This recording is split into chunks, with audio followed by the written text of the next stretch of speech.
Que el Señor te bendiga, mi hermano, mi hermana. Es un gusto estar acá contigo una vez más. El día de hoy ya estamos en la semana número 6.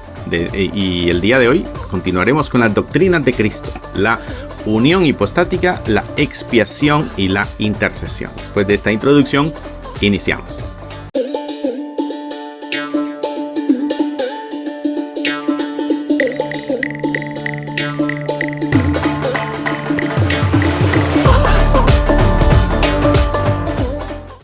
Muy bien, mi hermano, que el Señor te bendiga. Estamos acá una vez más. Yo ya había empezado el video, te cuento.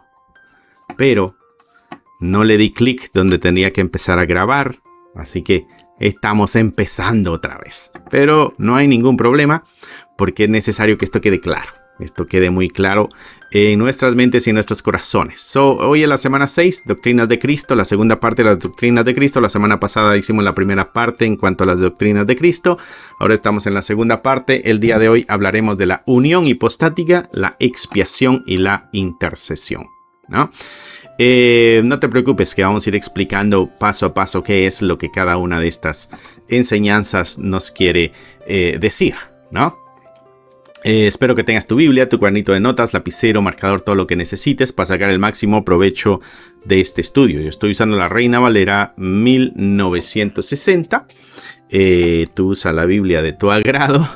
Lo importante, decía un hermano, le preguntaban a un hermano, ¿cuál es la mejor Biblia? ¿Qué versión es la mejor? Y él decía, la que tú lees, esa es la mejor. Sí, lo importante es de que la leamos, ¿no? Lo importante es de que la leamos. Es bueno cuando estás haciendo tu estudio de que tengas varias versiones para que así algunas palabras que no te queden claras o algún concepto que no te quede claro, otra interpretación de la Biblia puede ayudarte, ¿no?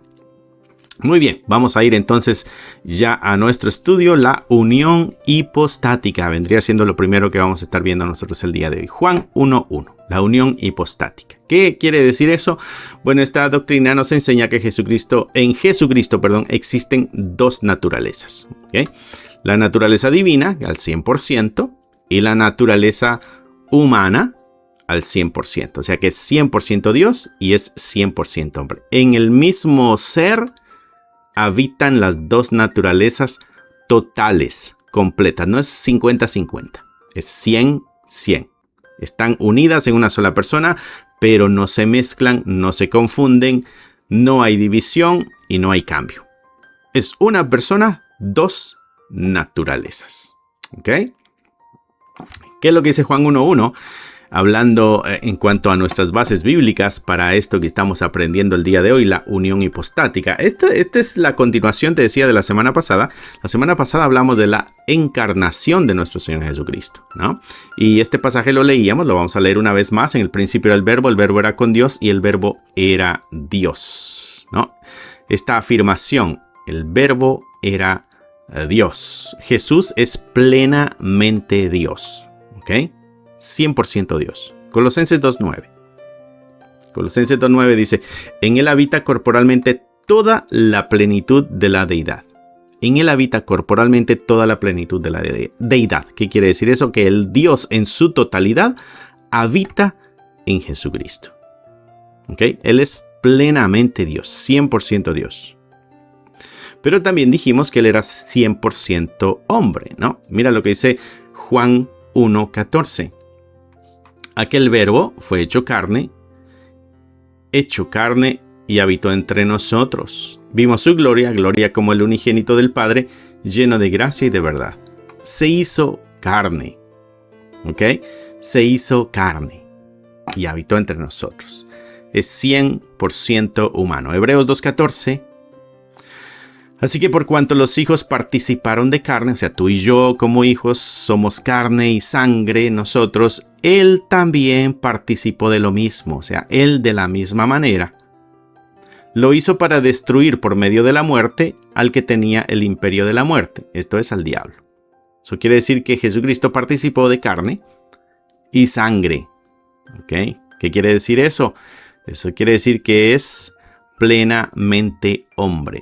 Plenamente hombre. Mira este pasaje, está bien interesante.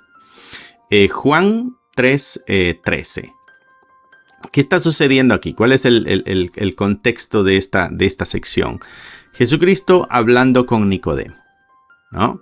Nicodemo, llegan a la pregunta, ¿no? ¿Y cómo se puede tener vida eterna? Jesucristo le dice, tú tienes que nacer de nuevo. Nicodemo dice, yo no entiendo cómo se puede hacer eso, porque yo ya soy un hombre adulto, ¿cómo puedo meter en el vientre de mi madre una vez más? Y Jesucristo le dice, no se trata de un nacimiento físico. Tú, siendo maestro, ¿no entiendes estas cosas? Y entonces ahí está el diálogo, Jesucristo explicando, y entre la explicación que Jesucristo da, dice esto, versículo 13, nadie subió al cielo sino el que descendió del cielo. Hablando de Jesucristo. ¿Quién es el único que ha estado en la presencia del Padre? Solamente Él, dice, el Hijo del Hombre que está en el cielo. Lo interesante de este pasaje es de que Jesucristo está hablándole a otro ser humano, que es Nicodemo, y está en la tierra. Jesucristo está en la tierra hablando, y Jesucristo dice que Él es el que descendió del cielo. Él es el Hijo del Hombre. ¿Ok? No olvides dónde está Jesús físicamente, está en la tierra, ¿no? En carne y hueso, está en la tierra. Pero dice, está en el cielo.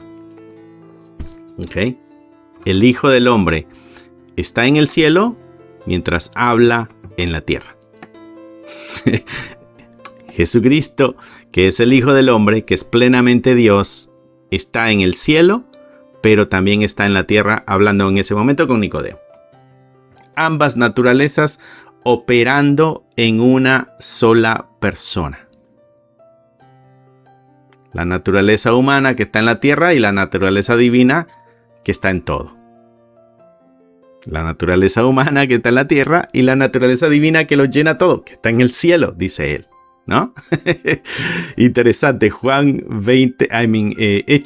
20:28.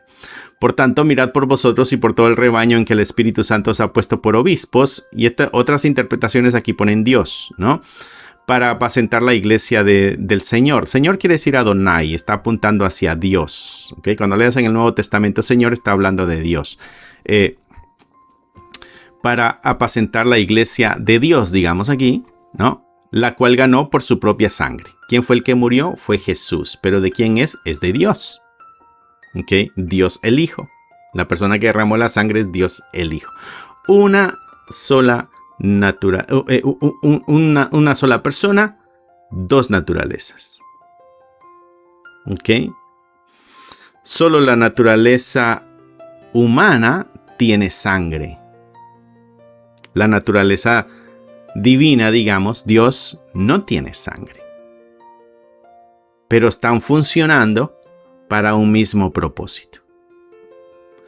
No hay mezcla, no hay confusión, pero tampoco hay división y tampoco hay cambio. Esa es la unión hipostática. ¿Por qué es importante que tú y yo sepamos esto, mi hermano? Es importante saber que la naturaleza divina no se convirtió en humana. No es de que Dios se convirtió en un hombre.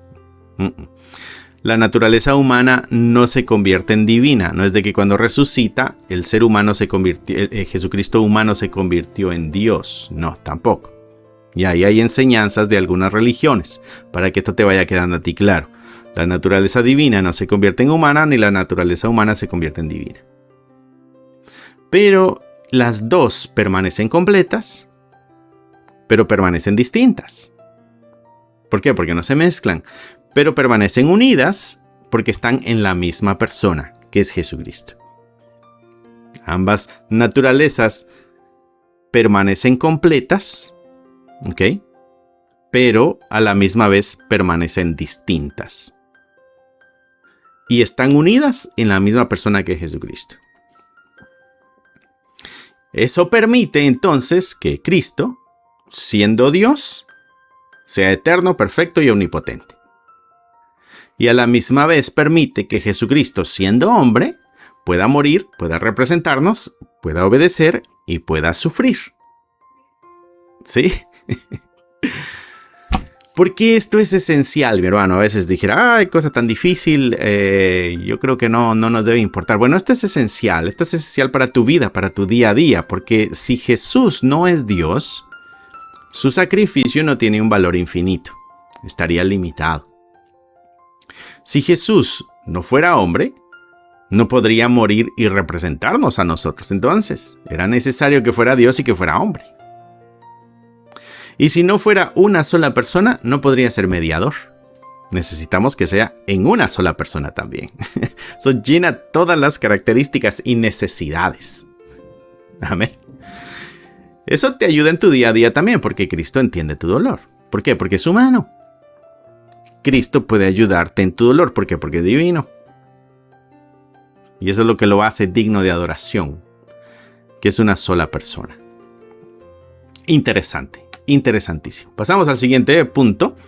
El siguiente punto es la expiación. Muy importante también que tú y yo sepamos qué es la expiación, ¿no? ¿Qué es la expiación? Bueno, esta es la obra de nuestro Señor Jesucristo, por la cual pagó el precio de nuestros pecados. Tú y yo teníamos una deuda con nuestros pecados que no podíamos pagarla. Entonces Cristo la paga, ¿no? Esa es la expiación. Es la obra por medio de la cual Cristo paga el precio de nuestros pecados, satisfaciendo la justicia de Dios, porque esa es la justicia. Lo justo es de que el pecador muera, ¿no? La paga del pecado es muerte. Entonces, ahí se satisface la justicia de Dios y a la misma vez nos reconcilia a nosotros, que somos los pecadores, con Dios, mediante su muerte sustitutiva. ¿Qué quiere decir eso de sustitutiva? De que Él tomó nuestro lugar. Él fue nuestro sustituto. En otras palabras, Cristo murió en nuestro lugar por nuestros pecados para llevarnos a Dios. Ok, vamos a ver algunas bases bíblicas. Isaías 53.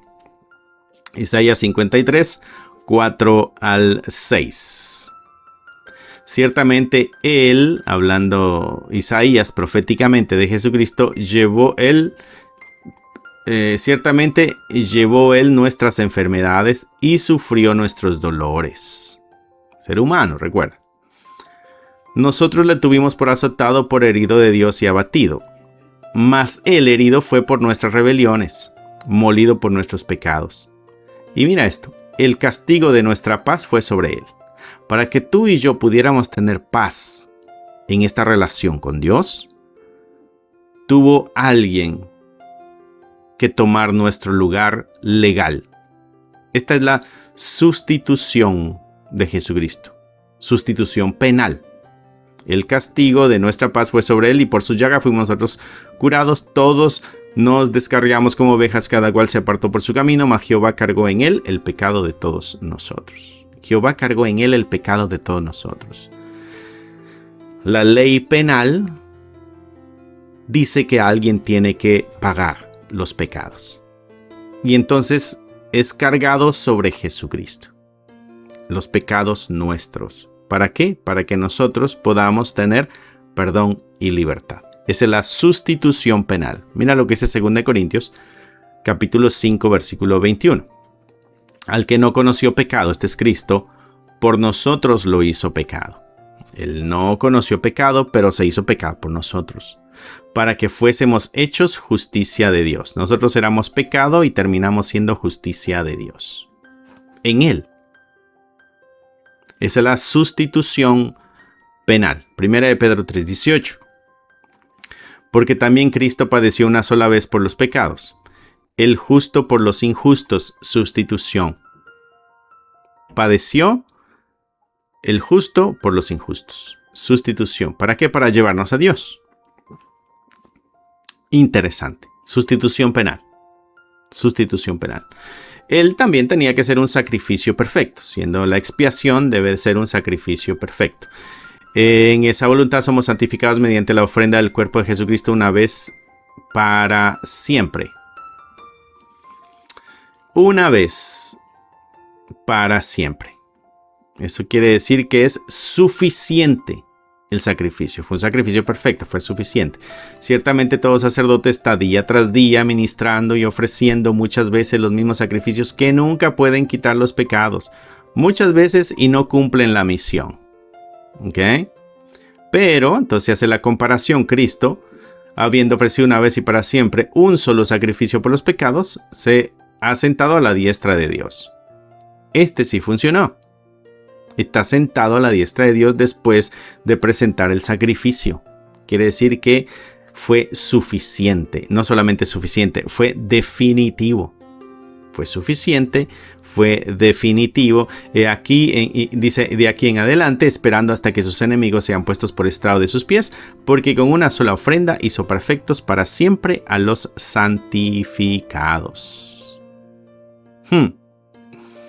Interesante. ¿Qué quiere decir esto?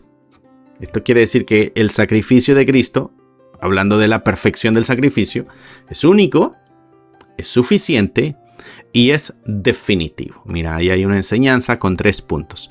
Único, suficiente y definitivo. El sacrificio de nuestro Señor Jesucristo.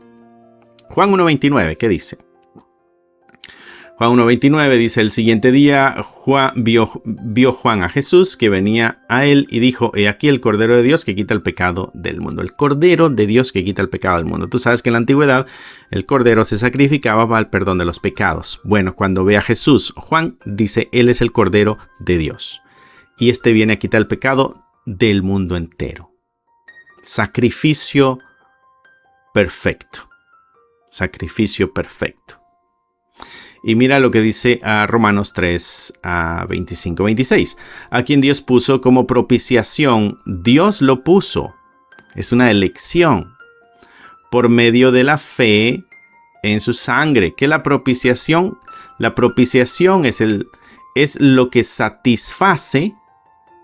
La propiciación es lo que satisface la ira de la justicia de Dios.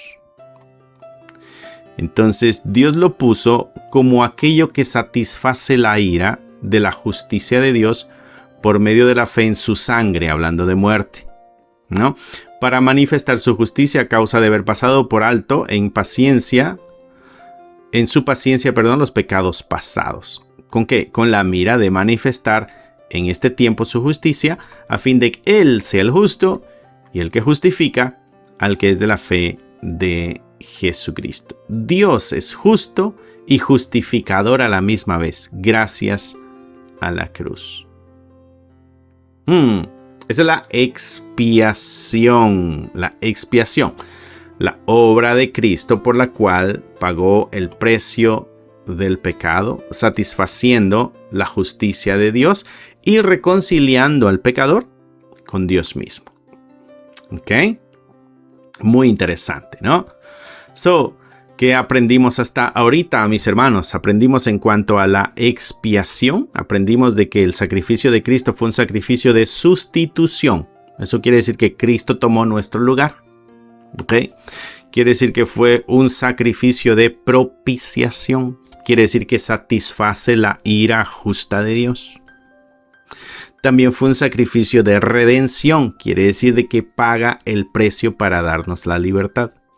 Y quiere decir también que es un sacrificio de reconciliación, porque a través de ese sacrificio se restaura la relación que había rota con Dios a causa de nuestro pecado. Entonces, en la expiación nosotros podemos ver sustitución, toma nuestro lugar, propiciación, satisface la ira de Dios, redención, se paga el precio para nuestra libertad, y reconciliación, se restaura la relación rota entre Dios y nosotros. ¿Ah? Eso es esencial. ¿Por qué es esencial que tú y yo lo sepamos? Si no hay expiación, no hay perdón de pecados. Si no hay expiación, todavía estamos nosotros en nuestras maldades. Pero como hay expiación, ya no estamos en nuestros pecados. Si no hay expiación, no hay justificación. Quiere decir que todavía estamos viviendo en injusticia. Y si no hay expiación, no hay evangelio. ¿Por qué? Porque el evangelio son buenas noticias. Las buenas noticias de que hay un camino para el perdón y la restauración, para que se tome nuestro lugar, para que ya no muramos nosotros y para que vayamos a una eternidad. Es necesaria entonces la expiación. Y como puedes entender ahora de la expiación y todo lo que hizo la expiación, tomó tu lugar, vino a satisfacer la ira de Dios, vino a pagar el precio para darte la libertad y vino a restaurar la relación rota que tenías con Dios. Si todo eso hizo la expiación, mi hermano, quiere decir que tú no tienes que andarte castigando por tus pecados. ¿Por qué? Porque Él ya fue castigado. Él fue el sustituto, Él tomó tu lugar. Esto también quiere decir que tú no tienes que ganarte el favor de Dios, porque es que Él ya lo ganó. Cristo ya ganó el favor de Dios. Y tampoco, mi hermano, tienes que andar viviendo con culpa. ¿Por qué? Porque el precio ya fue pagado. Entonces no tienes que andar tú con culpa. Amén. Espero que estés tomando nota, porque esto te ayuda a tu día a día en este camino de fe. Muy bien, y ahora pasamos a lo último. Ya vimos la unión hipostática, ya vimos la expiación y ahora vemos la intercesión. ¿Qué es la intercesión? La intercesión es la obra continua, o sea, esto lo está haciendo constantemente, es la obra continua de Cristo en el cielo, donde Él ora por ti, mi hermano, Él te defiende, Él te representa y Él te sostiene ante el Padre. ¿Ok? Él ora por ti, Él te defiende, Él te representa y Él te sostiene ante el Padre. Esa es la intercesión, la definición de intercesión. Cristo murió para salvarte y vive para mantenerte salvo, pues. Por eso es de que la salvación no se pierde, porque Él nos mantiene salvos. Esta es la intercesión. Clave, mi hermano, que tú lo sepas. Vamos a ir a algunos pasajes bíblicos. Hebreos 7:25, por ejemplo, hablando de la intercesión de nuestro Señor Jesucristo, como Él está intercediendo continuamente. Dice, por lo cual puede también salvar perpetuamente a los que por Él se acercan a Dios, viviendo siempre para interceder por ellos. Vive siempre, porque está continuo. ¿Para qué? Para seguir intercediendo por los suyos. Romanos 8:34 dice, ¿quién es el que condenará? Cristo es el que murió, más aún el que también resucitó, pero no se quedó todo ahí.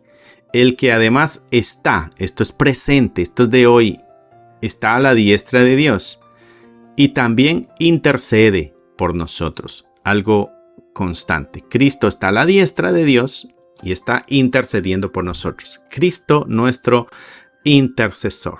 Las doctrinas de Cristo que tú y yo debemos saber está la intercesión. Él es nuestro intercesor. Primera de Juan 2:1. Hijitos míos, este es Juan hablándole a la iglesia, hijitos míos, estas cosas os escribo para que no pequéis. Y si alguno hubiere pecado, abogado tenemos para con el Padre, a Jesucristo el justo. Tenemos un abogado. Cristo es nuestro abogado, dice Juan. Abogado tenemos para con el Padre, a Jesucristo. Estamos hablando de la intercesión. Cristo es nuestro abogado. No solamente eso, mira lo que dice Hebreos 4. Hebreos 4 del 14 al 16. Por tanto, teniendo un gran sumo sacerdote que traspasó los cielos, Jesús el Hijo de Dios, retengamos nuestra profesión. Él es el gran sumo sacerdote. ¿Te acuerdas que era lo que hacía el sumo sacerdote una vez al año? Presentaba el sacrificio para el perdón de los pecados del pueblo. Ahora Cristo es el sumo sacerdote, ¿no? Y dice acá, no tenemos un sumo sacerdote que no pueda compadecerse de nuestras debilidades, sino uno que fue tentado en todo según nuestra semejanza, o sea, como seres humanos, pero él nunca cayó en pecado. Pero esto es lo importante. Dice, no tenemos a alguien que no pueda compadecerse de nuestras debilidades. ¿Qué está diciendo ahí? Que Cristo como sumo sacerdote se compadece de nuestras debilidades. Versículo 16 nos invita entonces a acerquémonos confiadamente al trono de la gracia. ¿Para qué? Para alcanzar misericordia y hallar gracia para el oportuno socorro. ¿Ok? Entonces tenemos un sumo sacerdote que se compadece de nuestras debilidades. Hebreos 9:24. Porque no entró Cristo en el santuario hecho de manos. No, ¿dónde presentó el sacrificio? No fue en el templo de la tierra, no. Sino en el cielo mismo, para presentarse ahora por nosotros ante Dios. Presentarse ahora. Intercesión, algo constante. Aparece ahora por nosotros ante Dios. Este ahora nos está hablando de hoy. Intercesión continua de Cristo en el cielo. No es algo que hizo, es algo que continúa haciendo. Es algo que continúa haciendo. Importante, mi hermano, que podamos saber esas cosas, porque la obra del Señor todavía está activa, ¿no? Gloria a Dios. ¿Qué aprendimos de esto, mi hermano? Bueno, aprendimos de que la obra en la cruz de nuestro Señor Jesucristo es algo que se aplica continuamente. ¿Ok? Hablando de la intercesión de Cristo, significa que la obra de la cruz se aplica continuamente. Otro punto importante, su humanidad, que está glorificada, porque Él ya fue glorificado, lo capacita para representarnos a nosotros. ¿Recuerdas que necesitamos un ser humano? Bueno, este ser humano glorificado nos está representando.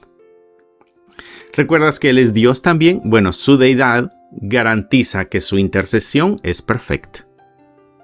¿Ok? Y su presencia en el cielo nos asegura nuestra salvación.